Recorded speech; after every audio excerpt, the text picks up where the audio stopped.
मराठा साम्राज्याचा इतिहास लवकरच देशभरातून पुसला जाणार आहे। नमस्कार सातारकर, आज मी ते कुठलीही जाहिरात किंवा व्ह्यूजसाठी आलेले नाहीये। आज एका गंभीर विषयावर चर्चा करण्यासाठी आली आहे। त्यामुळे आता जे फक्त एंटरटेनमेंट म्हणून व्हिडिओ बघताय ना, त्यांनी स्क्रोल करा। व्हिडिओ नाही बघितला तरी चालेल, पण जर बघणार असाल ना तर पूर्ण बघा आणि मराठी माणसांपर्यंत पोहोचावा असं मला वाटतं। तुम्हाला माहिती आहे का, एखाद्या समाजाला जर संपवायचं असेल तर त्याच्यासोबत युद्ध करायची गरज नसते। फक्त त्यांचा इतिहास पुसून टाका, त्यांच्या महापुरुषांना पुस्तकातून हटवा आणि पुढची पिढी स्वतःच विसरेल की ते कोण होते।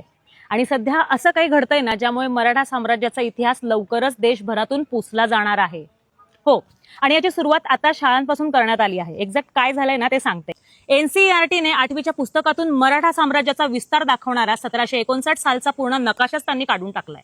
आणि आपणा सातारकरांसाठी ही सगळ्यात त्रासदायक गोष्ट आहे की तेव्हा सातारा हा अख्ख्या मराठा साम्राज्याची राजधानी होता। आज लाखो विद्यार्थी UPSC, MPSC, SSC, defence, railway, police भरतीसाठी एनसीईआरटी पुस्तक वाचतात।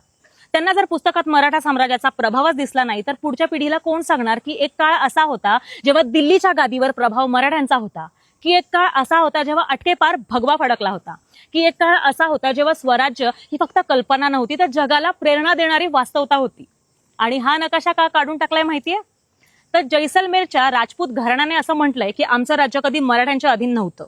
त्यांचं म्हणणं आहे की हे मराठे फक्त तिकडे कर घ्यायला यायचे आणि कर घेणं हे काही वर्चस्व नसतं।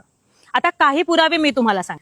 या राजपुताना गॅझेटियर मध्ये म्हटले की राजपूत घराणं हे शिंदे, होळकर आणि गायकवाड यांच्या अधीन होतं। दुसरीकडे 1822 मध्ये ब्रिटिशांनी स्वतः उल्लेख केलाय की राजपूत घराणे हे त्याच्या आधी ग्वालियरच्या शिंदे घराण्याच्या अधीन होतं आणि शिंदे यांच्याकडूनच राजपुताना हे राज्य ब्रिटिशांकडे गेलं। पुढचा पुरावा 1752 मध्ये तर मराठ्यांनी मुघल बादशाह समोर अहमदनामा तह केला होता। त्यानुसार मुघल बादशहाने राजपुताना सोबत इतर राज्य चौथाईचे अधिकार मराठ्यांना दिले होते। आता बघा, राजपुताना हे आधी मुघलांच्या अधिपत्याखाली आले, नंतर स्वतः मुघल बादशाह मराठ्यांच्या अधिपत्याखाली आला। म्हणजे हे राजपूत राजे कोणाच्या अधिपत्याखाली आले तर मराठ्यांच्या। आणि एवढं सगळं कळून देखील जर आता आपण शांत बसलो तर आज मराठा साम्राज्याचा नकाशा पुसलाय। उद्या छत्रपती संभाजी महाराजांचा पराक्रम पुसतील, परवा बाजीराव पेशव्यांची उत्तरेकडची मोहीम, आणि मग पुढच्या पिढीला वाटेल, उद्या आपली मुलं प्रश्न विचारतील, छत्रपती शिवाजी महाराज खरंच इतके महान होते का? मराठ्यांनी खरंच दिल्लीवर प्रभाव टाकला होता का? की हे सगळं फक्त व्हॉट्सअपवरच होतं? आणि त्या दिवशी आपल्याकडे उत्तर नसेल, कारण आज आपण गप्प बसलो। जर तुम्हाला असं वाटत असेल की महाराष्ट्र अजून जिवंत, सातारा अजून जिवंत आहे, तर उठा, आपण सगळे एकत्र येऊ येत्या 24 एप्रिलला राजधानी साताऱ्यात। मराठ्यांच्या इतिहासावर झालेल्या या अन्यायाविरुद्ध एकतेने लढूयात। नक्की सामील व्हा या भव्य मोर्चामध्ये। 24 एप्रिल सातारा, राजधानी सातारा।